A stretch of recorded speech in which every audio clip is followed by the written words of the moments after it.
Continuing on the reciprocation rule. A bit earlier, we said that the rejection then retreat technique had, in addition to the reciprocity rule, a pair of other factors working in its favor. Just a refresher, the rejection then retreat technique is essentially like, here's this humongous favor that I'm asking you for that's within the possibility of being capable of being done. The other person really does not want to do it. And I go, all right, sorry for that sucks that I was rejected. Can you at least do this tiny thing? And they're like, oh man, I feel bad that you're having to make a concession. So I'll make a concession here and actually do the thing that you're asking me to do, even though I don't really want to do it. And all along, all I really wanted you to do was this tiny little thing, but because I said the big thing before, you feel like I'm conceding a little bit of what I want to do, and you feel obligated to reciprocate, as the reciprocation rule, by giving me a little bit of your time. Little technique. We've already discussed the first of those factors, the perceptual contrast principle. Basically, if you buy something, this is the suit store example. Basically, you walk in and you buy a $500 suit, and then that $95 sweater doesn't seem all that much. It doesn't seem all that expensive. When in fact, if you had just walked in and saw the $95 sweater, you would have been like, nah, it's too much for a sweater. But because you've already bought the suit, and that suit is worth 4 times, 5 times what the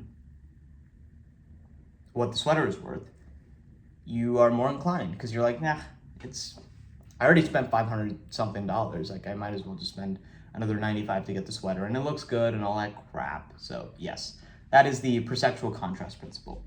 The additional advantage of the technique is not really a psychological principle, as in the case of the other two factors. It is more of a purely structural feature of the request sequence. Let's once again say that I wish to borrow $5 from you. By beginning with a $10 request, I really can't lose. If you agree to it, I will have gotten twice the amount from you I would have settled for. If, on the other hand, you turn down my initial request, I can retreat to the $5 favor that I desired from the outset, and through the action of the reciprocity and contrast principles, greatly enhance my likelihood of success. Either way, I benefit. It's a case of heads I win, tails you lose. It's kind of fun. How do I apply this in real life? If I want something, ask for twice that thing and land on the thing that I actually want. And if I get twice that thing, then I get twice that thing. That is literally shoot for the moon, land among the stars. The clearest utilization of this aspect of the larger than smaller request sequence occurs in the retail store sales practice of talking the top of the line. Talking the top of the line? Huh. Here the prospect is invariably shown the deluxe. Let me read this again. Here, the prospect is invariably shown the deluxe model first. If the customer buys, there is frosting on the store's cake. However, if the customer declines, the salesperson effectively counteroffers with a more reasonably priced model. Some proof of the effectiveness of this procedure comes from a report in Sales Management magazine, reprinted without comment in Consumer Reports. This is what was written. If you were a billiard table dealer, which would you advertise? The $329 model or the $3,000 model? The chances are you would promote the low price item and hope to trade the customer up when he comes to buy. But G. Warren Kelly, a new business promotion manager at Brunswick, says you could be wrong. To prove his point, Kelly has actual sales figures from a representative store. During the first week, customers were shown the low end of the line and then encouraged to consider more expensive models, the traditional trading up approach. The average table sale that week was $550. However, during the second week, customers were led instantly to a $3,000 table, regardless of what they wanted to see, and then allowed to shop the rest of the line, in declining order of price and quality. The result of selling down was an average sale of over $1,000. Given the remarkable effectiveness of the rejection then retreat technique, one might think that there could be a substantial disadvantage as well. The victims of the strategy might resent having been cornered into compliance. The resentment could show itself in a couple of ways. First, the victim might decide not to live up to the verbal agreement made with the requester. Second, the victim might come to disrupt the manipulative requester, deciding never to deal with him again. If either or both of these events occurred with any frequency, a requester would want to give serious second thought to the use of the rejection then retreat procedure. Research indicates, however, that these victim reactions do not occur with increased frequency when the rejection then retreat technique is used. Somewhat astonishingly, it appears that they actually occur less frequently. Before trying to understand why this is the case, let's first look at the evidence. All right, just to recap. Evidence shows that if you use the rejection then retreat technique, man, I'm so far away. The rejection then retreat technique, then the victim reaction of not living up to the verbal agreement or distrusting the manipulative requester actually occurs less than if you were being like, here's this $300 table, you want to trade up? Which is kind of interesting because it feels more manipulative on the side of like, here's this $3,000 table. I really just want you to buy this $300 table. But like, here's this $3,000 table. Don't like it? You should buy this $300 table. But let's before trying to understand why this is the case, let's first look at the evidence. All right, let's look at the evidence, right? A study published in Canada throws light on the question of whether a victim of the rejection then retreat technique will follow through with the agreement to perform the requester's second favor. In addition to recording whether target person said yes or no to the desired request to work for 2 unpaid hours one day in a community mental health agency, this experiment also recorded whether they showed up to perform their duties as promised. As usual, the procedure of starting with a larger request to volunteer for 2 hours of work per week in the agency for at least 2 years produced more verbal agreement to the smaller retreat request than did the procedure of asking for the smaller request alone. By a factor of 3? Wow. The important result, though, concerned the show-up rate of those who volunteered. And again, the rejection then retreat procedure was the more effective one.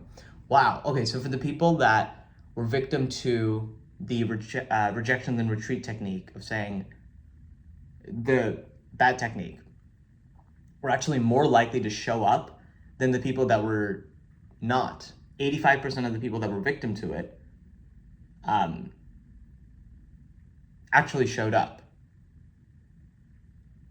Wow, that's awesome.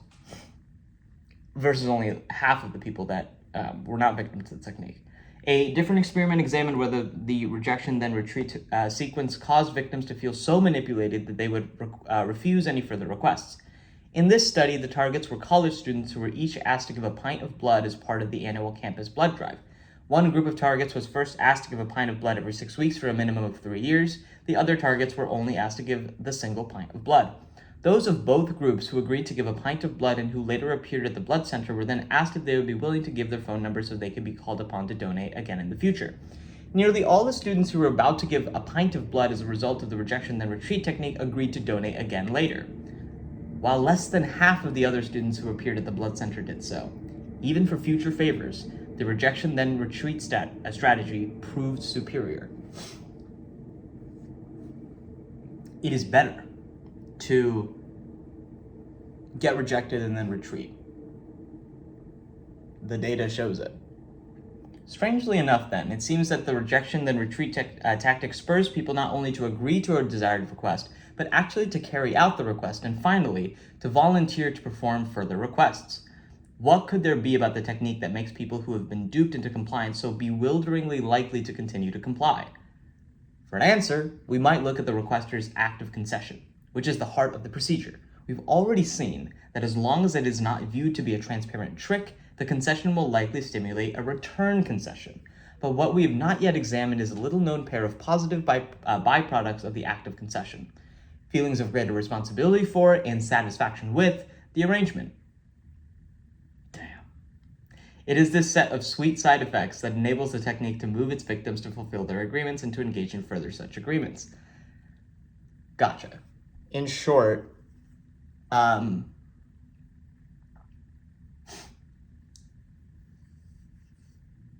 when you reject something, you feel more responsible to make sure that the interaction and agreement still goes well. You pulled the rug a little bit.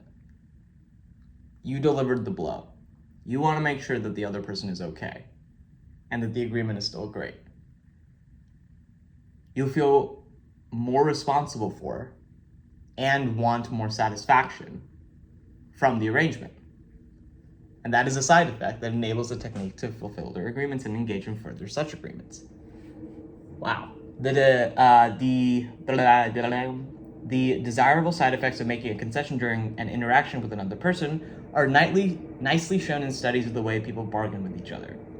One experiment conducted by social psychologists at UCLA offers an especially apt demonstration. A subject in that study faced a negotiation opponent and was told to bargain with the opponent concerning how to divide between themselves a certain amount of money provided by the experimenters. The subject was also informed that if no mutual agreement could be reached after a certain period of bargaining, no one would get any money. Unknown to the subjects, the opponent was really an experimental assistant who had been previously instructed to bargain with the subject in one of three ways. With some of the subjects, the opponent made an extreme first demand, assigning virtually all of the money to himself, and stubbornly persisted in that demand throughout the negotiations. With another group of subjects, the opponent began with a demand that was moderately favorable to himself. He, too, steadfastly refused to move from that position during the negotiations. With the third group, the opponent began with the extreme demand and then gradually retreated to the more moderate one during the course of the bargaining. There were three important findings in this experiment that help us to understand why the rejection then retreat technique is so effective. First, compared to the two other approaches, the strategy of starting with an extreme demand and then retreating to the more moderate one produced the most money for the person using it. But this result is not very surprising in light of the previous evidence we have seen of the power of larger than smaller request tactics to bring about profitable agreements. It is the two additional findings of the study that are more striking. Responsibility. Those subjects facing the opponent who used the retreating strategy felt most responsible for the final deal, much more than the subjects who faced a non-changing negotiation opponent. These subjects reported that they had successfully influenced the opponent to take less money for himself. Let me read that again. Responsibility. Those subjects facing the opponent who used the retreating strategy felt most responsible for the final deal, much more than the subjects who faced a non-changing negotiation opponent. Of course, we know that they hadn't done any such thing. The experimenter had instructed their opponent to retreat gradually from its initial demand, no matter what the subjects did. But it appeared to these subjects that they had made the opponent change, that they had produced these concessions. The result was that they felt more responsible for the final outcome of the negotiations. It does not require much of a leap from this finding to clarify the previous mystery of why the rejection then retreat technique causes its targets to live up to their agreements with such astounding frequency. The requester's concession within the technique not only causes targets to say yes more often, it also causes them to feel more responsible for having dictated the final agreement. Thus, the uncanny ability of the rejection then retreat technique to make its targets meet their commitments becomes understandable. In quotes, a person who feels responsible for the terms of a contract will be more likely to live up to that contract. Wow. So you're playing on the fact that when I say, I want $1,000, and you're like, no. And I go, oh, I thought that was going to work. How about $500? No. How about $250? All right, fine. I mean, like, clearly you want something, and I don't want to leave you empty-handed, so, like, sure, $250. Little do they know, I needed like 100. I'm already getting more than I needed. And in fact, if I had gotten 1,000, that was 10x what I actually needed. This is 2.5 times what I need. Hell yeah, I win. And I made them feel like they made me change my mind.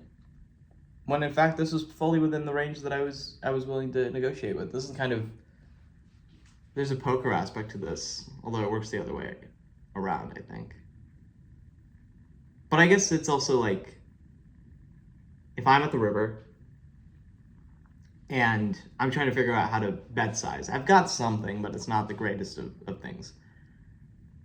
Let me suss out how much you want to rip here. That's the opposite principle. I'm not going to go down that rabbit hole because it's literally starting from less to like needle and figure out how to make something more expensive. Because I'm not trying to come to an agreement with that person. I'm actually trying to take the money.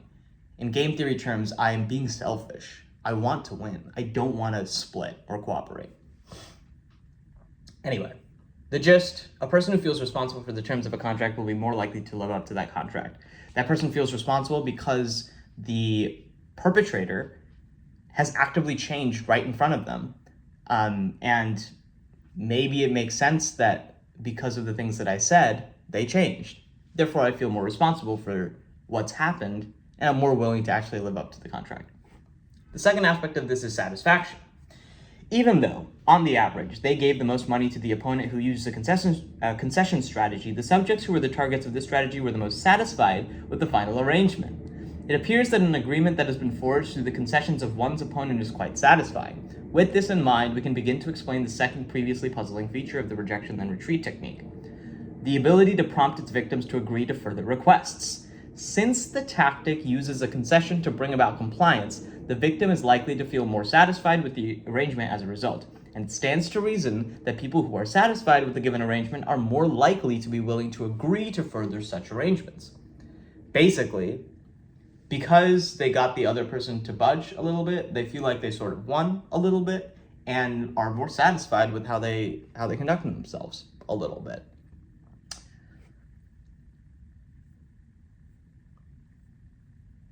Wow. All right, let's learn about how to say no. Let's recap. Responsibility and satisfaction.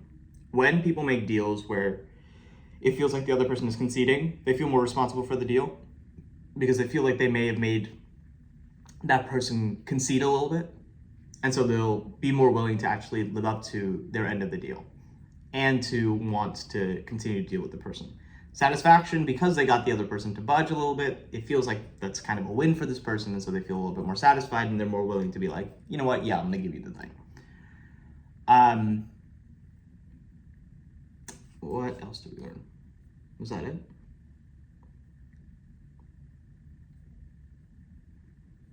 Oh, the high-low technique actually is more effective in getting people to feel better about the deal and to encourage compliance. Why? Because they feel more responsible and satisfied. But the fact of the matter is that if you use that technique, you're actually more likely to get what you want. All right, recap done. How to say no. When you're up against a requester that employs the rule for reciprocation, you and I face a formidable foe. Whether by presenting us with an initial favor or initial concession, the requester will have enlisted a powerful ally in the campaign for our compliance. At first glance, our fortunes in such a situation would appear dismal. We could comply with the requester's wish and in doing so succumb to the reciprocity rule, or we could refuse to comply and thereby suffer the brunt of the rule's force upon our deeply conditioned feelings of fairness and obligation, surrender, or suffer heavy casualties. Cheerless prospects indeed. Fortunately, these are not our only choices. With the proper understanding of the nature of our opponent, we can come away from the compliance battlefield unhurt and sometimes even better off than before. It is essential to recognize that the requester who invokes the reciprocation rule to gain our compliance is not the real opponent. Such a requester has chosen to become a jujitsu warrior who aligns himself with the sweeping power of reciprocation and then merely releases that power by providing a first favor or concession. The real opponent is the rule. If we are not to be abused by it, we must take steps to diffuse its energy. But how does one go about neutralizing the effect of a social rule like that for reciprocation? It seems too widespread to escape and too strong to overpower once it is activated. Perhaps the answer, then, is to prevent its activation. Perhaps we can avoid a confrontation with the rule by refusing to allow the requester to commission its force against us in the first place. Perhaps, by rejecting the requester's initial favor or concession to us, we can evade the problem. Perhaps. But then perhaps not. Invariably, declining the requester's initial offer of a favor or sacrifice works better in theory than in practice. The major problem is that when it is first presented, it is difficult to know whether such an offer is honest or whether it is the initial step of an exploitation attempt. If we always assume the worst, it would not be possible to receive the benefits of any legitimate favors or concessions offered by individuals who had no intention of exploiting the reciprocity rule. I have a colleague who remembers with anger how his 10-year-old daughter's feelings were terribly hurt by a man whose method of avoiding the jaws of the reciprocity rule was to refuse abruptly her kindness. The children of her class were hosting an open house at school for their grandparents, and her job was to give a flower to each visitor entering the school grounds. But the first man she approached with the flower growled at her, "Keep it." Not knowing what to do, she extended it toward him again, only to have him demand to know what he had to give in return. When she replied weakly, "Nothing, it's a gift," he fixed her with a disbelieving glare, insisting that he recognized her game, and brushed on past. The girl was so stung by the experience that she could not approach anyone else and had to be removed from her assignment, one she had anticipated fondly. Prick. It is hard to know whom to blame more here, the insensitive man or the exploiters who had abused his mechanical tendency to reciprocate a gift until his response had soured to a mechanical refusal. The man, you can choose. No matter whom you find more blameworthy, the lesson is clear. We will always encounter authentically generous individuals as well as many people who try to play fairly by the reciprocity rule rather than to exploit it. They will doubtless become insulted by someone who consistently rejects their efforts. Social friction and isolation could well result. A policy of blanket rejection seems ill-advised. Another solution holds more promise. It advises us to accept the desirable first offers of others, but to accept those offers only for what they fundamentally are, not for what they are represented to be. If a person offers us a nice favor, let's say, we might well accept, recognize that we have obligated ourselves to a return favor sometime in the future. To engage in this sort of arrangement with another is not to be exploited by that person through the rule for reciprocation. Quite the contrary. It is to participate fairly in the honored network of obligation that has served us so well, both individually and societally, from the dawn of humanity. However, if the initial favor turns out to be a device, a trick, an artifice designed specifically to stimulate our compliance with a larger return favor, that is a different story. Here, our partner is not a benefactor but a profiteer, and it is here that we should respond to his action on precisely those terms. Once we have determined that his initial offer was not a favor but a compliance tactic, we need only react to it accordingly to be free of its influence. As long as we perceive and define his action as a compliance device instead of a favor, he no longer has the reciprocation rule as an ally. The rule says that favors are to be met with favors. It does not require that tricks be met with favors. Sick. That's a whole lot of hoo-ha.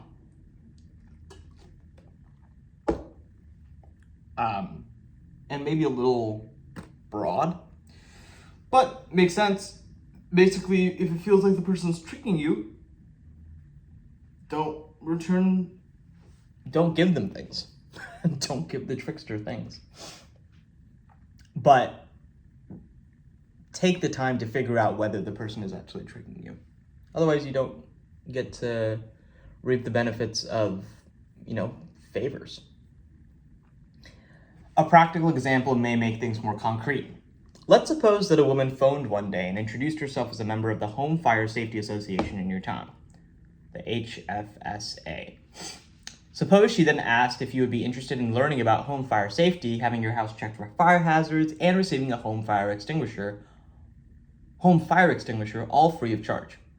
Let's suppose further that you were interested in these things and made an evening appointment to have one of the association's inspectors come over to provide them. When he arrived, he gave you a small hand extinguisher and began examining the possible fire hazards of your home. Afterward, he gave you some interesting, though frightening, information about general fire dangers, along with an assessment of your home's vulnerability. Finally, he suggested that you get a home fire warning system and left. Such a set of events is not implausible. Various cities and towns have nonprofit associations, usually made up of fire department personnel working on their own time, that provide free home fire safety inspections of this sort. Were these events to occur, you would clearly have been done a favor by the inspector. In accordance with the reciprocation rule, you should stand more ready to provide a return favor if you were to see him in need of aid at any point in the future. An exchange of favors of this kind would be in the best tradition of the reciprocity rule. A similar set of events with, however, a different ending would also be possible. In fact, more likely. Rather than leaving after recommending a fire alarm system, the inspector would launch into a sales presentation intended to persuade you to buy an expensive, heat-triggered alarm system manufactured by the company he represented. Door-to-door home fire alarm companies will frequently use this approach. Typically, their product, while effective enough, will be overpriced. Trusting that you will not be familiar with the retail cost of such a system and that if you decide to buy one, you will feel obligated to the company that provides you with a free extinguisher and home inspection, these companies will pressure you for an immediate sale. Using this free information and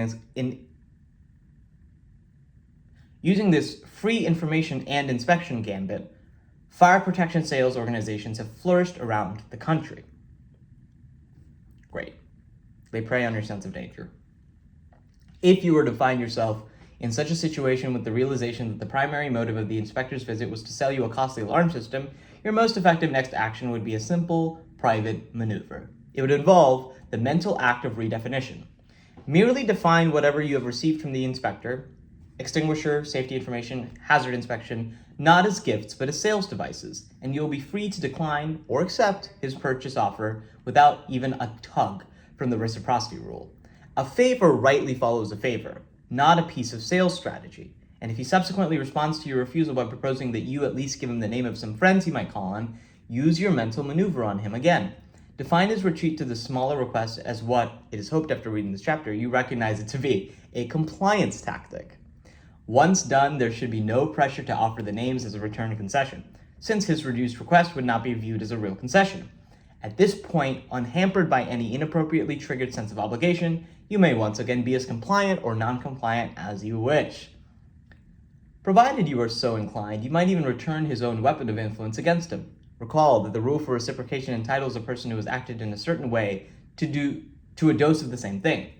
If you have determined that the fire inspector's gifts were used, not as genuine gifts, but to make a profit from you, then you might want to use them to make a profit of your own.